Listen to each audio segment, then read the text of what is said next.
Assalamu alaikum wa rahmatullahi wa barakatuh. Louange à Allah, Seigneur des Seigneurs et Seigneur de la terre, Seigneur de l'univers, et c'est à lui la grandeur dans les cieux et la terre, et c'est lui le puissant, le sage. Et que la prière et la bénédiction d'Allah et de ses anges et des croyants soient sur les prophètes Moussa, Isa, Mohammed et tous les messagers, alayhim salatu wassalam, ainsi que leurs familles et leurs compagnons.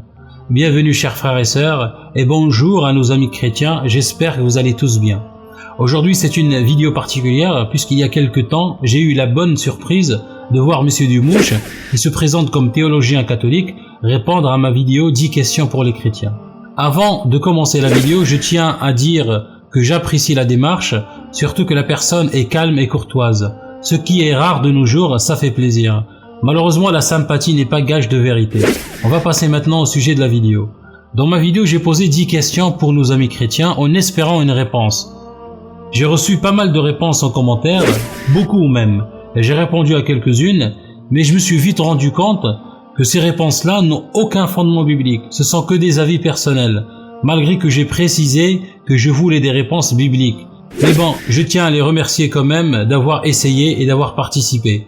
Et comme vous le savez, j'ai créé une room sur le Paltalk qui s'appelle Dialogue musulman chrétien juif athée et autres, où j'invite ces mêmes personnes à venir débattre, dialoguer, etc.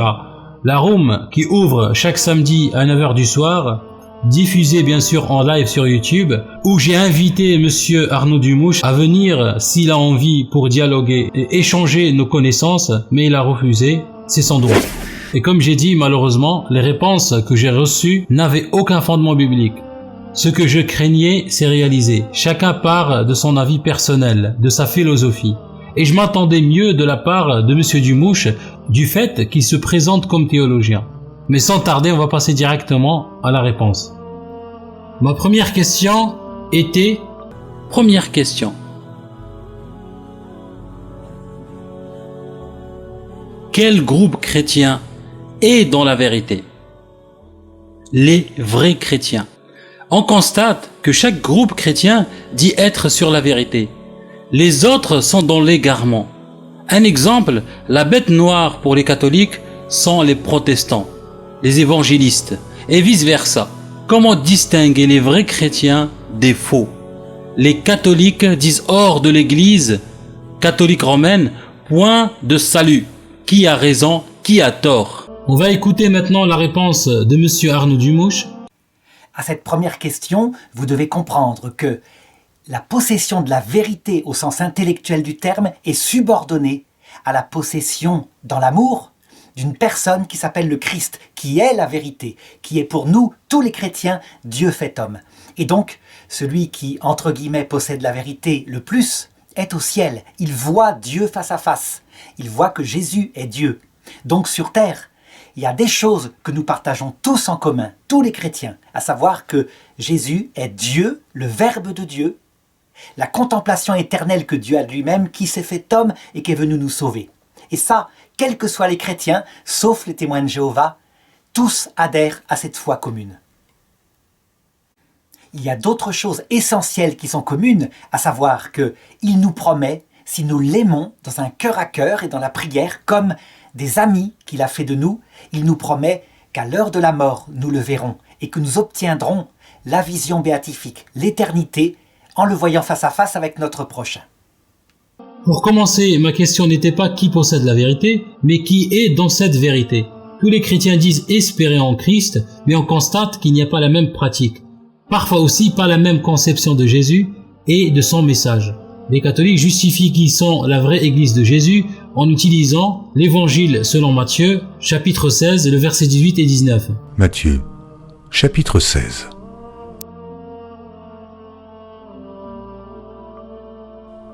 Et moi je te dis que tu es Pierre, et que sur cette pierre je bâtirai mon église, et que les portes du séjour des morts ne prévaudront point contre elle.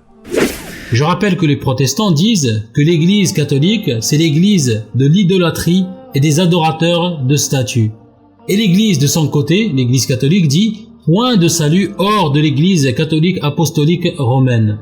On lit dans le Dei Verbum, à la page 2, chapitre 8, la sainte tradition, je cite, « Ainsi Dieu, qui a parlé jadis, ne cesse de converser avec l'épouse de son Fils bien-aimé, en parlant de l'Église catholique, et l'Esprit Saint, qui par la voix vivante de l'Évangile retentit dans l'Église et par l'Église dans le monde, introduit les croyants dans la vérité tout entière et fait que la parole du Christ réside en eux avec toute sa richesse. L'Église est appelée l'épouse du Christ, comme dans la page 5, numéro 23, la tâche apostolique des théologiens catholiques, je cite, l'épouse du Verbe incarné, l'Église, etc.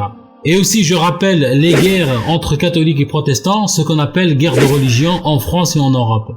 Malheureusement, Monsieur Arnaud Dumouche ne répond pas à la question posée. On va maintenant passer à la deuxième question. Ce qui nous amène à la deuxième question. Qui détient la vraie parole de Dieu ?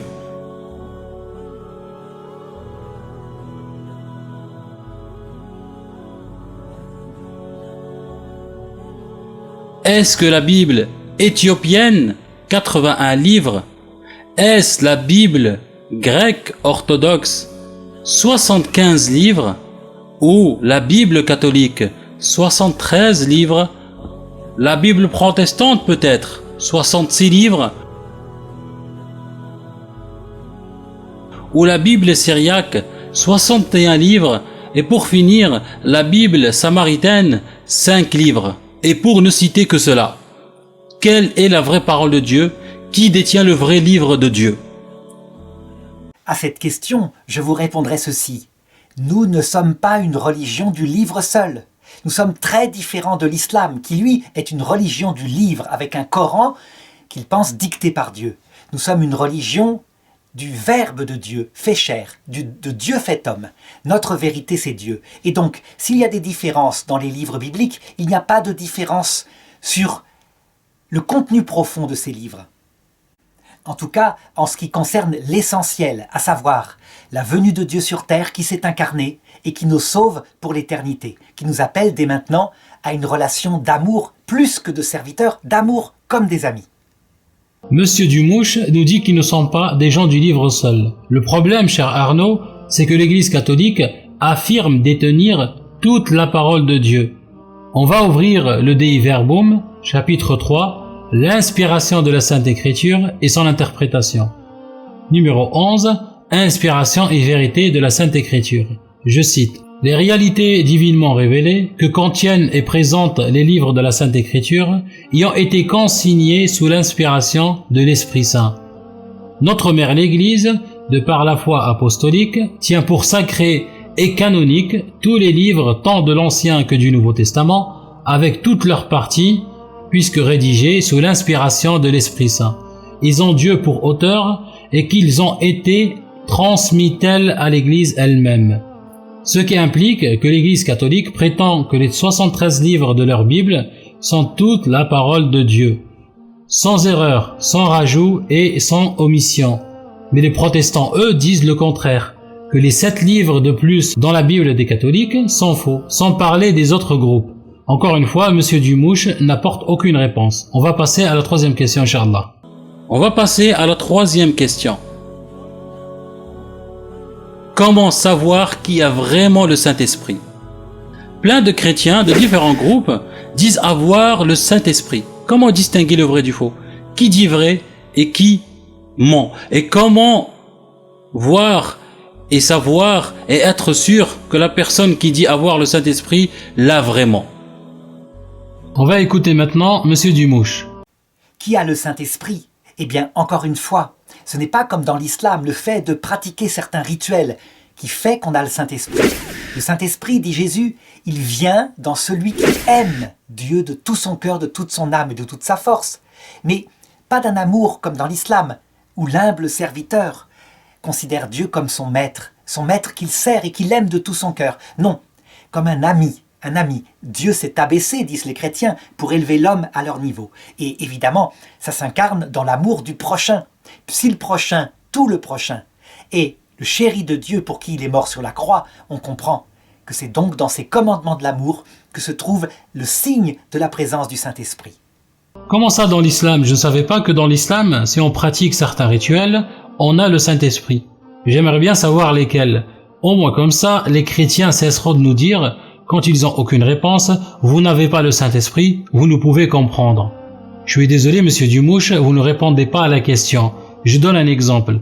Comme je l'ai démontré plus tôt concernant ce que dit l'Église sur les canons bibliques, je cite « Les réalités divinement révélées que contiennent et présentent les livres de la Sainte Écriture y ont été consignés sous l'inspiration de l'Esprit Saint, ce qui implique que le Saint-Esprit de l'Église catholique est mieux que celui des protestants. » They pierced, yes, they will mourn for him as one who mourns for his only son and grieve for him who grieves of a firstborn. Now that's Jesus Christ.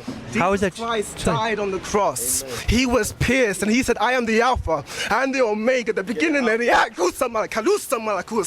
He was pierced and he said, I am the Alpha and the Omega, the beginning and the end. Jesus Christ is the beginning. Jesus is the beginning and the ending, the beginning and the last, and they who pierced him will see him come down in glory. Jesus. Pourquoi le Saint-Esprit n'inspire pas la même chose à tous les groupes chrétiens? Comme ça, il n'y aura plus aucune division dogmatique ni biblique. Alors la question reste sans réponse, malheureusement. On va passer à la 4e question. On passe à la 4e question. Est-ce que Judas est un traître ou un saint? Vous allez peut-être être étonné pour cette question, mais je m'explique. Vous dites que Judas a trahi le Christ en le livrant aux Juifs et aux Romains pour le tuer. Et en même temps, vous dites que Jésus est venu mourir sur la croix pour le pardon des péchés. Soit Judas a fait la volonté de Dieu en livrant Jésus, alors il doit être considéré comme saint puisqu'il a accompli la parole de Dieu et le pardon de l'humanité. Ou le contraire, ça veut dire vous le considérez toujours comme un traître, ce qui annule la venue du Christ pour se sacrifier. On va regarder la réponse de monsieur Dumouche. Il faut considérer deux choses en Judas. D'abord, la personne de Judas, la raison pour laquelle il a agi. Et manifestement, il a trahi. Il n'a pas supporté quand une femme a cassé aux pieds de Jésus un parfum qui valait 1 année de salaire. Jésus l'a énervé, il l'a livré afin de lui donner une bonne leçon. Et il faut considérer d'autre part l'effet collatéral, non voulu par Judas qui s'est passé, à savoir la rédemption du monde qui avait été prévue par les Écritures. C'est exactement la même chose que si, par exemple, un de vos amis vous trahit.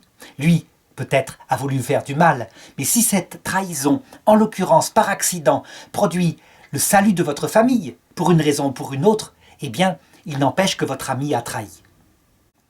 Quant au fait que Dieu sait ça de toute éternité et qu'il vient sur terre en sachant que ça va se passer comme ça n'empêche pas que dans sa dimension, Judas ne savait pas tout ça et a trahi vraiment Jésus. Il s'avère que de cette manière-là, ce que Dieu savait de toute éternité s'est réalisé. Sauf qu'il y a un problème dans la réponse de notre ami cher Arnaud Dumouche. Il dit que Judas ne savait pas que par sa trahison, Jésus allait sauver le monde. Pourtant, vous chrétiens, vous dites que la rédemption du monde par le sacrifice de Jésus est prophétisée dans l'Ancien Testament et que Jésus en a informé les disciples qu'ils devaient souffrir, etc. Elle est bizarre votre réponse. Surtout, il ne faut pas oublier le verset où il est dit, dans l'évangile de l'auteur selon Matthieu chapitre 19, verset 28, Matthieu, chapitre 19. Jésus leur répondit, « Je vous le dis en vérité, quand le Fils de l'homme, au renouvellement de toutes choses, sera assis sur le trône de sa gloire, vous qui m'avez suivi, vous serez de même assis sur 12 trônes, et vous jugerez les 12 tribus d'Israël. » Parmi ces 12, il y a Judas. Alors Judas est un traître ou un saint? La question persiste. On va passer, Inch'Allah, à la 5e question. On passe à la 5e question. Pourquoi Jésus n'a jamais dit être Dieu, ni qu'on doit l'adorer, ni qu'il est le créateur de l'univers? Je vous rappelle que Jésus a dit dans Jean 18, 20, Chapitre 18. Jésus lui répondit, « J'ai parlé ouvertement au monde, j'ai toujours enseigné dans la synagogue et dans le temple, où tous les Juifs s'assemblent, et je n'ai rien dit en secret. Voilà, Jésus était clair. Les chrétiens doivent souvent interpréter des versets avec de la gymnastique mentale pour essayer de prouver sa divinité. Jésus aurait dû être clair. Je suis Dieu, adorez-moi. On va regarder la réponse de Monsieur Dumouche. Il y a une légende chez les musulmans qui consiste à dire « Jésus n'a pas dit qu'il était Dieu ». Eh bien, il se trompe. Et Mohammed, lui, était bien plus connaisseur des textes des évangiles, puisqu'il disait, lui, au contraire, comme Jésus se dit Dieu, manifestement, les chrétiens ont falsifié leurs écritures. Et voilà les passages où clairement Jésus se dit Dieu. Ça se trouve dans l'évangile selon saint Jean, à partir du chapitre 8, verset 24. Donc, Jésus discute avec des juifs, des théologiens, et il leur dit ceci. « Je vous ai dit que vous mourrez dans vos péchés, car si vous ne croyez pas que je suis, vous mourrez dans vos péchés. » Ils lui dirent donc, « Mais qui es-tu » Parce qu'il y a quelque chose de bizarre. En hébreu, « je suis » se dit « Yahvé » et il n'a pas précisé qui il était. On sait que Yahvé, c'est le nom que Dieu révèle à Moïse, c'est le nom l'Éternel. Alors Jésus répond, « J'ai sur vous beaucoup à dire et à juger, mais celui qui m'a envoyé est véridique. Et je dis au monde ce que j'ai entendu de lui. Quand vous aurez élevé le Fils de l'homme sur la croix, sous-entendu, alors vous saurez que je suis, et que je ne fais rien de moi-même. » Notre ami Dumouche nous sort une grosse énormité. Il dit que le prophète Mohammed savait que Jésus s'est déclaré être Dieu, voilà pourquoi il accuse les Écritures de falsification. Incroyable comme affirmation. Pas une seule fois le prophète Mohammed n'a parlé ni affirmé que Jésus dans la Bible s'est déclaré Dieu. Parfois je me demande de quelle source les chrétiens tirent leur texte sur l'islam. Subhanallah. Après il nous sort le verset dans l'évangile selon Jean chapitre 8 le verset 24. Jean chapitre 8.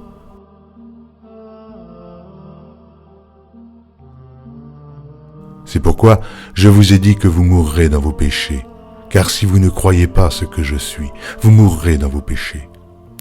Comme vous avez constaté, Monsieur Dumouche fait une gymnastique mentale complètement hasardeuse, nous disant que je suis en hébreu, c'est Yahvé, ce qui est complètement faux. Voilà le verset que les chrétiens utilisent pour dire que je suis veut dire Dieu. On va ouvrir la Bible, Exode 3,14. L'Exode, chapitre 3.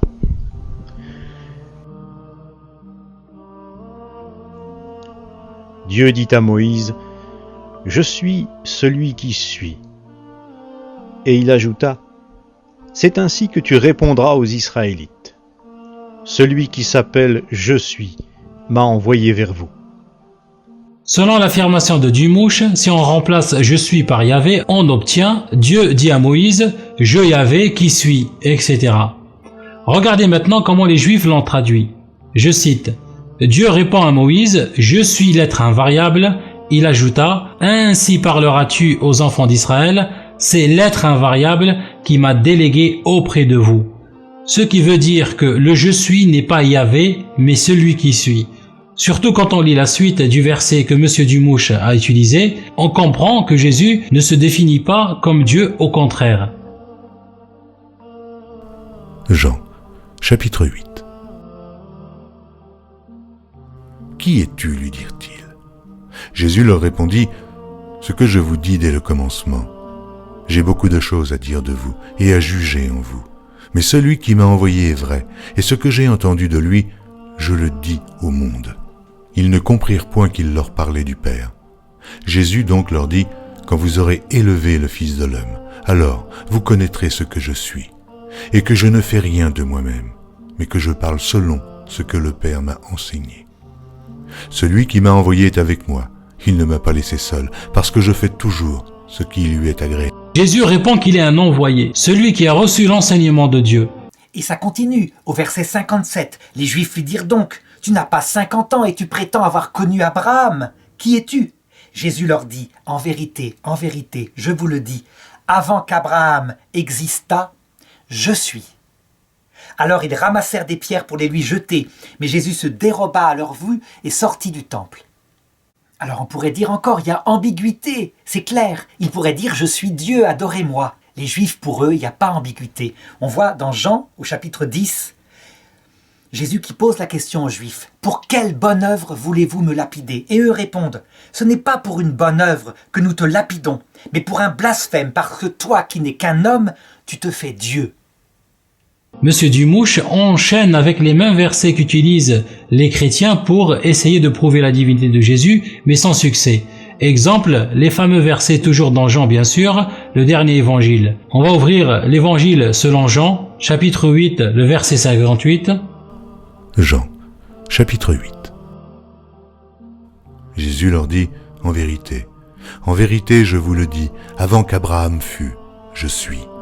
Les chrétiens ont eu le même malentendu que les juifs, en croyant que c'est une déclaration de la divinité de Jésus. Mais ce n'est pas le cas, puisque la scène n'est pas finie. Elle continue dans Jean 10, 30, 31, 32, etc. Les juifs ont voulu lapider Jésus, en l'accusant qu'il s'est déclaré Dieu. Mais bien sûr, Jésus ne l'a jamais fait. Il leur répond et les réfute, mais complètement. Sauf que Monsieur Dumouche et les chrétiens s'arrêtent toujours sur l'accusation des juifs. Mais jamais ils vont jusqu'à la réponse de Jésus. Écoutez ici la scène et vous allez comprendre. Jean, chapitre 10. Moi et le Père, nous sommes un. Alors les Juifs prirent de nouveau des pierres pour le lapider. Jésus leur dit, « Je vous ai fait voir plusieurs bonnes œuvres venant de mon Père. Et pour laquelle me lapidez-vous » Les Juifs répondirent, « Ce n'est point pour une bonne œuvre que nous te lapidons, mais pour un blasphème, et parce que toi, qui es homme, tu te fais Dieu. » Jusque-là, les Juifs qui cherchaient un prétexte pour tuer Jésus l'accusent de se faire Dieu. Est-ce que Jésus a confirmé? Non, pas du tout. Au contraire, il les a complètement réfutés. On va lire la suite. Jésus leur répondit, « N'est-il pas écrit dans votre loi, j'ai dit, vous êtes des dieux. Si elle a appelé Dieu ceux à qui la parole de Dieu a été adressée, et si l'écriture ne peut être anéantie, celui que le Père a sanctifié et envoyé dans le monde, vous lui dites, tu blasphèmes. Et cela parce que j'ai dit, je suis le Fils de Dieu. » Regardez, subhanallah, comme il les a réfutés complètement, en disant, n'est-il pas écrit dans votre loi, j'ai dit, vous êtes des dieux? Il leur rappelle le verset dans Psaume chapitre 82, le verset 6 et 7. Psaume 82. J'avais dit, vous êtes des dieux, vous êtes tous des fils du Très-Haut. Cependant, vous mourrez comme des hommes. Vous tomberez comme un prince quelconque. Il se déclare fils de Dieu, envoyé de Dieu, celui qui a reçu la parole de Dieu, un messager. Mais les Juifs ne veulent rien savoir, puisqu'ils veulent encore le tuer, ce sont juste des excuses. Si on va encore plus loin dans l'évangile selon Jean, dans le chapitre 17, le verset 3, où se déclare être encore l'envoyé de Dieu. Et Arnaud Dumouche reconnaît lui-même qu'il n'a pas déclaré être Dieu, et qu'il n'a pas demandé qu'on l'adore. Alors, d'accord, admettons qu'il n'a pas dit clairement « Ici je suis Dieu, adorez-moi ». Seulement, il s'est attribué sans cesse des pouvoirs qui n'appartiennent qu'à Dieu. Quand il dit sans arrêt « Si quelqu'un croit en moi, je le ressusciterai à la fin du monde ». C'est en Jean chapitre 6, verset 39, et il le dit 5 ou 6 fois « Je le ressusciterai à la fin du monde, j'ai le pouvoir de pardonner les péchés, etc. » Après, Monsieur Dumouche nous dit que Jésus s'est attribué sans cesse les pouvoirs divins. Sauf que non, puisqu'il est dit dans l'Évangile selon Jean, le chapitre 5, le verset 19 et le verset 30. Jean, chapitre 5. Jésus reprit donc la parole et leur dit, « En vérité, je vous le dis, le Fils ne peut rien faire de lui-même. Il ne fait que ce qu'il voit faire au Père. Et tout ce que le Père fait, le Fils aussi le fait pareillement. Je ne puis rien faire de moi-même. Selon que j'entends, je juge, et mon jugement est juste, parce que je ne cherche pas ma volonté, mais la volonté de celui qui m'a envoyé. » Jésus est comme tous les prophètes, ils ne peuvent rien faire sans le Créateur, puisque Allah leur a donné des miracles pour montrer qu'ils sont ses envoyés. On va ouvrir sur Actes des Apôtres, chapitre 2, le verset 22. Actes des Apôtres, chapitre 2. Hommes israélites, écoutez ces paroles. Jésus de Nazareth, cet homme à qui Dieu a rendu témoignage devant vous par les miracles, les prodiges et les signes qu'il a opérés par lui au milieu de vous, comme vous le savez vous-même. Et aussi, il a oublié une chose, que les apôtres aussi ont le pouvoir de pardonner les péchés. Dans l'Évangile selon Jean, chapitre 20, le verset 22 et 23. Jean, Chapitre 20. Après ces paroles, il souffla sur eux et leur dit, « Recevez le Saint-Esprit. Ceux à qui vous pardonnerez les péchés, ils leur seront pardonnés. Et ceux à qui vous les retiendrez, ils leur seront retenus. » Après toute cette tentative de M. Dumouche pour prouver la divinité de Jésus, qui échoue complètement, il nous sort le fameux verset de Thomas. On l'écoute. On a même une confession de foi de la divinité de Jésus par Thomas. Thomas ne croyait pas en la résurrection. Il dit donc, si je ne mets pas mes doigts dans son côté, je ne croirai pas. À peine avait-il dit ça que Jésus leur apparaît ressuscité. Alors il se prosterne en disant, mon Seigneur et mon Dieu. Et Jésus ne le reprend pas. Voilà pourquoi les apôtres, Paul et Jean principalement, mais Pierre aussi, sans arrêt, avec leur méditation, diront partout, véritablement, il est Dieu, le Verbe, qui s'est fait chair. C'est le début de l'évangile selon saint Jean. Comme vous avez entendu, il nous dit une chose mais vraiment incroyable, que Thomas s'est prosterné à Jésus en disant « Mon Seigneur et mon Dieu ». Moi, je demande à M. Dumouche de me montrer dans quelle traduction Thomas s'est prosterné en disant « Mon Seigneur et mon Dieu ». Et surtout que le contexte du verset ne parle pas du tout de la divinité de Jésus, mais de sa résurrection. Et dans tout le chapitre, Jésus ne parle pas de sa divinité. Au contraire, on va par exemple dans le verset 16 et 17. Jésus lui dit, « Marie ». Elle se retourna et lui dit en hébreu, « Rabouni », c'est-à-dire « Maître ». Jésus lui dit, « Ne me touche pas, car je ne suis pas encore monté vers mon Père, mais va trouver mes frères, et dis-leur que je monte vers mon Père et votre Père, vers mon Dieu et votre Dieu. » Et le contexte de Thomas se trouve dans 2 versets en arrière, le 24 et le 25. Thomas, appelé Didyme, l'un des 12, n'était pas avec eux lorsque Jésus vint.